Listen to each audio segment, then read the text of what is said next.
ഈ പ്രാവശ്യത്തെ Deepavali sweet box വളരെ സ്പെഷ്യലാണ്. നൊസ്റ്റാൾജിയ ഉണ്ട്, എൻ്റെ ചൈൽഡ്ഹുഡ് മെമ്മറീസ് ഉണ്ട്, അതിൽ എൻ്റെ ഇമോഷൻസ് ഉണ്ട്. എൻ്റെ പേര് പ്രദീപ് ജി. ഞാൻ തിരുവനന്തപുരം മഫിൻ ഹൗസിൻ്റെ എക്സിക്യൂട്ടീവ് ഷെഫാണ്. എൻ്റെ ഫാദർ ഡിഫൻസിലായിരുന്നു. അപ്പോൾ കുട്ടിക്കാലം കൂടുതൽ നോർത്ത് ഇന്ത്യയിലാണ് ചിലവഴിച്ചത്. അപ്പോൾ അന്ന് ദീപാവലിക്ക് കിട്ടുന്ന സ്വീറ്റ് ബോക്സ് കൊണ്ടുവരുമ്പോൾ ആദ്യം ചെന്ന് തുറക്കുമ്പോൾ കഴിക്കാൻ ആഗ്രഹിക്കുന്ന എനിക്കിഷ്ടമുള്ള ഒരു പ്രൊഡക്റ്റ് എന്ന് പറയുന്നത് മൈസൂർ പാക്കായിരുന്നു.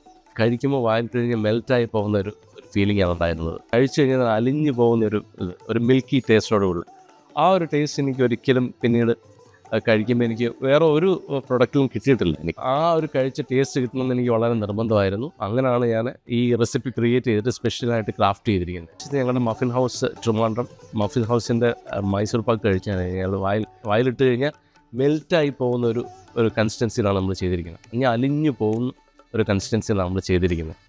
അപ്പം അതാണ് അതിൻ്റെ ഇമ്പോർട്ടൻസ്. അതിൻ്റെ ടേസ്റ്റ് അതുപോലെ തന്നെ വളരെ മിൽക്കി ടേസ്റ്റാണ്. വായിലിട്ട് കഴിഞ്ഞാൽ അലിഞ്ഞു പോകും.